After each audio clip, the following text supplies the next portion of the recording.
Hi friends, today we will continue once again from the next part, that is what different types of harmful and useful microorganisms which are necessary for the human being as well as for the living organisms.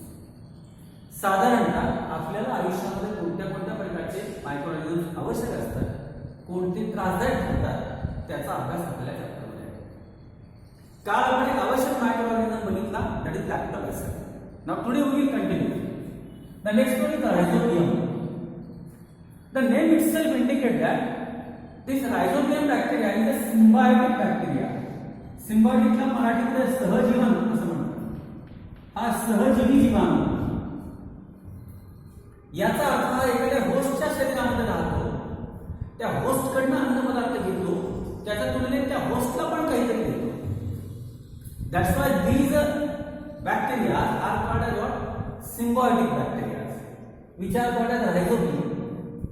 कुठे आढळतात हे? These are found in the root nodules of fenugreek, groundnut, soybean or any other pulses or any other nuts, roots.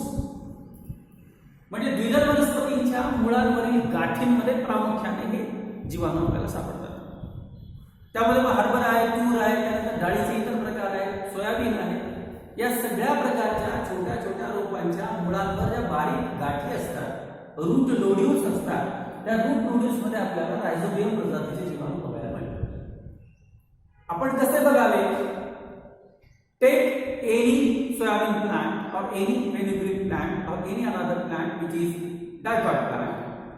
Take the root section of it, root, sterile it by 3 to 5% of hydrogen peroxide water. Wash it thoroughly. Then keep it in alcohol for 4 to 5 minutes. And after steriling, take a very minute small section of root nodule of that fenugreek or soybean or any another pulses. त्या रूटचा एक बारीक thin section घ्या. Then keep that thin section on a glass slide. Cover it by a cover slip. Add safranine solution on it. It will have some color pigmentation, and then observe it under powerful compound microscope. You will find that a section of root is invisible. एखाद्या मुळाचा असा cut केलेला भाग आपल्याला साधारणतः असं दिसेल. त्यापैकी काही रूट हेअर जे आहेत ना, हे दिसतात हे root hair, they are infected by bacteria. या रूट हेअरवर रायझोबियम प्रजातीचे बॅक्टेरिया इन्फेक्ट झालेले असतात. They are also present in the bacteria. When they are present in the infected position, these rhizobium bacteria are doing their job and they are now helpful for such type of plants. हे rhizobium प्रजातीचे जीवाणू नेमकं काय करतात? त्यांचा main role आहे nitrogen fixation. They produces nitrogenous compounds from the free nitrogen which is present in the air. मोकळ्या हवेमध्ये जमीन भुसभुशीत करताना त्या जमिनीच्या मोकळ्या भागामध्ये असणाऱ्या हवेतील नायट्रोजनचं ते स्थिरीकरण करतात. They are converting nitrogen into its nitrogenous compound and converting it into nitrate, nitrites, any another nitrogenous compound, because the plants can take those nitrogenous compound from the soil. वनस्पतींना नायट्रोजन भरपूर लागतं, पण दुर्दैवानं त्यांना हवेतला नायट्रोजन वापरता येत नाही. त्यांना मुळाद्वारे जमिनीतून संयुग घ्यावे लागतात आणि ही संयुग निर्माण करण्याचं काम कोण करतं? रायझोबियम करतं. म्हणून तर हा सहजीवी जीवाणू आहे आणि हा हे काम करण्याच्या मोबदल्यात त्या होस्टकडनं थोडं अन्न घेतो. होस्टकडनं म्हणजे ज्या सोयाबीन प्लॅन्टच्या रूटमध्ये हा आहे, ज्या हरभऱ्याच्या प्लॅन्टच्या रूटमध्ये हा आहे, त्या रूट नोड्यूल्स मधनं थोडंफार अन्न स्वतःला जगण्यासाठी घेतो. आणि ते अन्न घेण्याच्या मोबदल्यामध्ये rhizobium are doing nitrogen fixation. They are preparing nitrogenous compound. Actually ते खतच तयार करतात असं म्हणा. नत्रयुक्त खते तयार करतात जमिनीमध्ये. ही खते त्या वनस्पतींना इनडायरेक्टली मिळतात आणि त्या खताच्या सहाय्याने त्या वनस्पतींची वाढ होते. म्हणून आपण बघूया what is the role and importance of rhizobium. Rhizobium प्रजातीचे जीवाणू साधारणतः यांचा उपयोग काय? Rhizobium, these are the bacteria which are present in the root nodules. Number one, they supply nitrates, nitrites and amino acids to the plants. हे वनस्पतींना nitrate, nitrite, amino acid यासारखी प्रथिनयुक्त संयुग पाठवतात. त्यामुळे तर वनस्पतीमध्ये प्रोटीन्स वाढतात. प्रोटीनस पदार्थ वाढणारे सगळ्या वनस्पती या रायझोबियम प्रजातीच्या जीवाणूंच्या सहाय्याने प्रोटीन जास्त निर्माण करतात. म्हणून तर आपल्याला माहिती डाळींमध्ये प्रथिने जास्त मिळतात. अशा नट्समध्ये किंवा डाळींमध्ये प्रथिनांचं प्रमाण जास्त असतं. They are supplying nitrates, nitrites and amino acids. What is the second? They are symbiotic. हे सहजीवी जीवाणू आहेत. हे नेमकं कुठे राहतात? They are present in the host and they are doing some symbiotic life. ते सहजीवन जगतात. एकमेकांच्या मोबदल्यात एकमेकांना सहाय्य करतात. They are getting food from the host but they are not getting food like parasite. परजीवींसारखं फक्त फुकट खात नाही. हे त्याच्या मोबदल्यात वनस्पतींना नायट्रेट्स निर्माण करून देतात. नायट्रोजन फिक्सेशन करतात. Third one, they are undergoing nitrogen fixation. What is mean by nitrogen fixation? The molecular nitrogen is converted into its compound. हवेतल्या मोकळ्या नायट्रोजनचं त्याच्या कंपाऊंड मध्ये रूपांतरण करणे याला नायट्रोजन फिक्सेशन म्हणतात. हे नायट्रोजन फिक्सेशन करण्याचं काम रायझोबियम प्रजातीचे जीवाणू करतात. As they are undergoing nitrogen fixation, some nitrogenous compounds are prepared. They are mixed inside the soil. These nitrogenous compounds are taken by the root from these legumes and pulses, and then they are using that for the preparation of proteins. They live on the host. म्हणजे आपल्या यजमानाच्या सोबत राहतात. यजमानाच्या route nodules मध्ये राहतात आणि त्या route nodules मध्ये आपल्याला सहजीवन जगण्याची प्रक्रिया करतात. After harvesting leguminous plants, these leguminous plants, after harvesting, their excreta is once again buried inside the soil. द्विदल वनस्पतींची जेव्हा काढणी केली जाते तेव्हा त्या द्विदल वनस्पतींच्या मुळा, तणीस किंवा पालापाचोळा त्याच जमिनीत पुरलं जातं. ते शक्यतो जाळू नये, जाळलं जात नाही. का? याच्यामुळे काय होतं? या द्विदल वनस्पतीच्या मुळांमध्ये, गाठींमध्ये असणारे सहजीवी जीवाणू जमिनीमध्ये राहतात. They R used for further cultivation. पुढच्या पिकांसाठी याचा वापर चांगला होतो. म्हणून तर बघा शेतकरी नेहमी पिकांची अदलाबदल करतो. एकदल वनस्पती पिकांचं घेतलं की परत द्विदल वनस्पतींची लागवड करतो.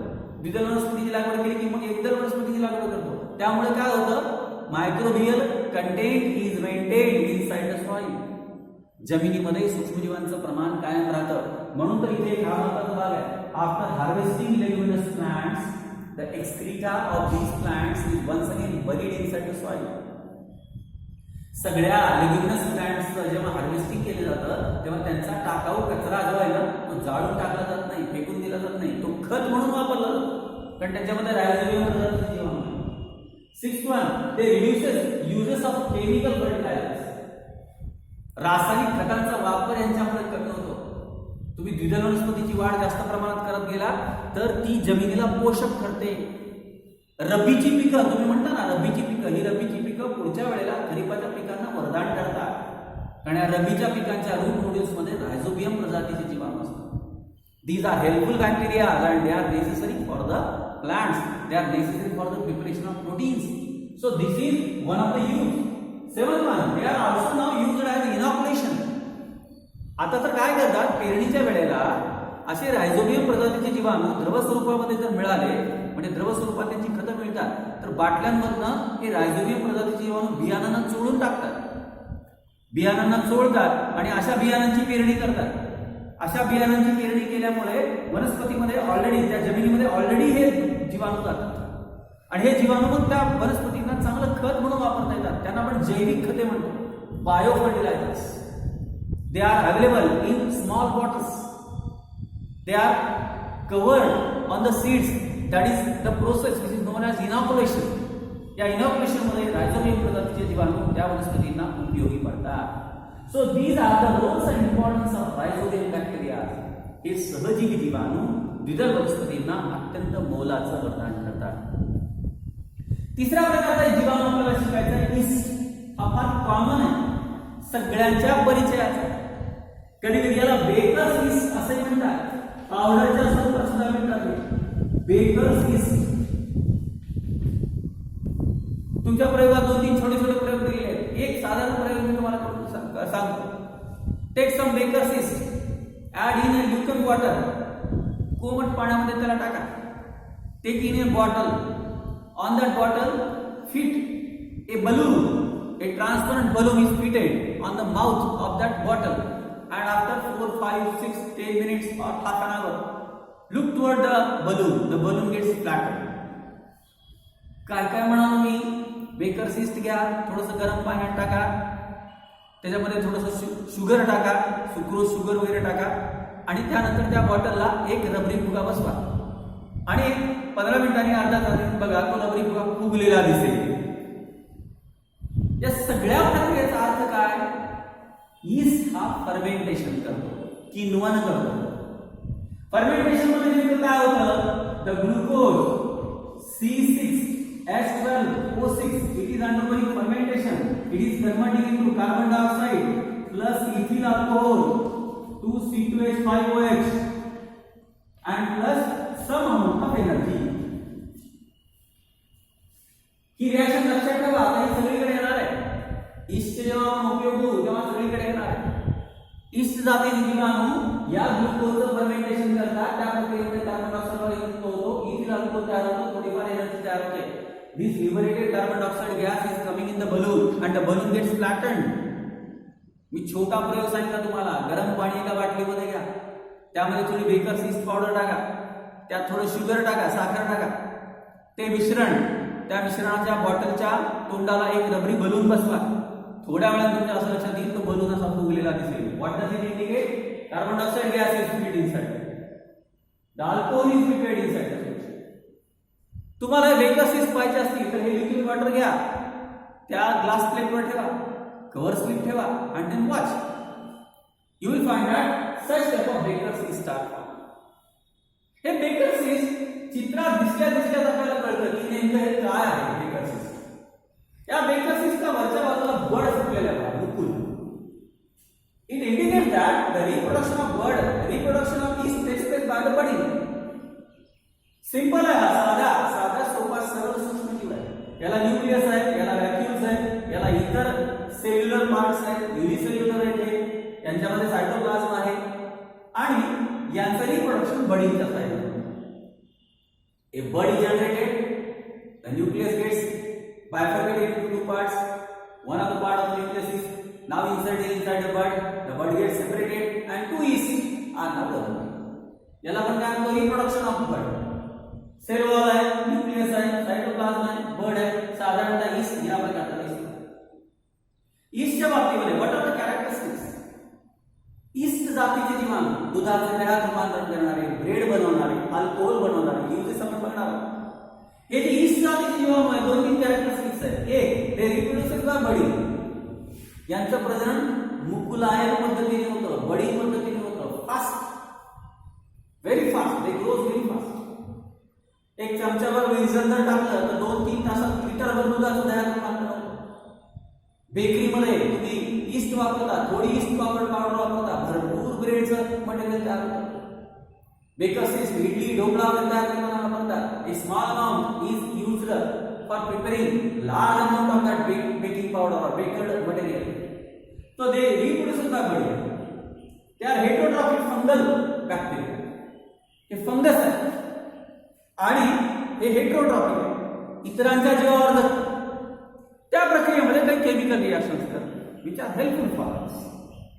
आपल्याला काही उपयोगी अशा प्रकारच्या केमिकल रिएक्शन करतात. But it is heterotrophic, it is not autotrophic. Yeast cannot produce its food itself, but yeast is necessary for the fermentation. ते बघा, it is unicellular. There are 1,500 types of yeast. They are used for various purposes. हा जो yeast आहे, हा yeast साधारणतः या प्रकारची fermentation chemical reaction दाखवतो. yeast कुठे कुठे वापरतात? Number 1, yeast is used for the preparation of alcohol. दारू तयार करण्यासाठी, अल्कोहोल तयार करण्यासाठी ईस्ट वापरतात. What the chemical reaction? See, the glucose is fermented by applying the yeast. It is fermented, it is bifurcated into ethyl alcohol. This ethyl alcohol is used for the preparation of alcohol. ethyl alcohol चा दुसरा प्रकार काय? Spirit. Spirit is one of the main product. Spirit is one of the byproduct for the preparation of alcohol. Spirit त्याला methanol म्हणतात. Methanol आहे, ethanol आहे, butanol आहे, propanol आहे. These are the various regions or various parts of alcohol. Alcohol is prepared by the fermentation with the help of yeast. कसं बनवतात? ऊसाच्या मळीपासून बनवतात. ऊसाच्या मळीला आपण मोलॅसिस म्हणतो. The molasses is fermented. त्याचं किण्वन करतात by using dry east. And in the fermentation of molasses, the alcohol is prepared. Nowadays in India, it is now compulsory to add 10% of alcohol in petrol. Petrol मध्ये 10% alcohol घालण्याची आता भारतामध्ये बंदी आहे किंवा तो नियम आहे, जेणेकरून पेट्रोलचे भाव कमी होतात. अल्कोहोलचाही वापर होतो, साखरेच्या मळीचा पण वापर होतो. ती मळी फेकून दिली जात नाही, ती प्रदूषण करत नाही. त्यासाठी they are used for alcohol, they are used for making bread, spongy bread, dhokla, इडलीचं पीठ भिजवणे, जिलेबीचं पीठ भिजवणे यासाठी बेकर्स ईस्ट वापरतात. विशेषतः ब्रेड, स्पंजी ब्रेड तयार करण्यासाठी. काय करता येईल नेमकं स्पंजी ब्रेड मध्ये? It is undergoing fermentation. It is producing carbon dioxide. The carbon dioxide is released from the bulk and the entire bulk becomes spongy. म्हणजे गव्हाच्या पिठाचा जो ठोकळा आहे किंवा तयार केलेलं जे पीठ आहे त्या पिठामध्ये बेकर्स ईस्ट असल्यामुळे, खाण्याचा सोडा असल्यामुळे या दोघांच्या साह्याने कार्बन डायऑक्साइड वायू घसघसून बाहेर पडतो. ते पूर्ण पीठ स्पंजी बनतं, मोकळं बनतं, हलकं बनतं. तयार होणारे पदार्थ थोडे पचायला हलके जातात. So for the preparation of bread also east is used. In the manufacturing of spirit, आत्ता सांगितल्याप्रमाणे स्पिरिट तयार करण्यासाठी वापर करतात. ही ज्वलनशील पदार्थ आहे, ज्वालाग्राही पदार्थ आहे, इंधन म्हणून वापरता येतो. वाईन तयार करण्यासाठी तुम्हाला माहिती असेल महाराष्ट्रामध्ये नाशिकच्या जवळ वायनरी भरपूर आहे, कारण नाशिकच्या जवळ द्राक्षापासून वाईन तयार केली जाते. In the preparation of wine from grapes, in the preparation of wine from fruits, in the preparation of wine from cereals, टाकाऊ धान्य यांच्यापासून वाईन तयार करताना yeast is one of the substance, yeast is one of the fungal microorganisms which is necessary for the preparation of such type of products. So today we have seen two important microorganisms. Number one, rhizobium. Number two, yeast. These two important microorganisms are necessary for the human being. They are utilized for the preparation of various products. आपण उपयोगी सूक्ष्मजीवांच्या क्रमामध्ये 3 उपयोगी सूक्ष्मजीव आतापर्यंत पाहिलेले आहेत. Rhizobium, त्याच्या अगोदर लॅक्टोबॅसिली, त्यानंतर तिसरा ईस्ट. आता पुढे बघायचं आपल्याला penicillin, which is one of the worship which was given for the human mankind. In the next video we will see that.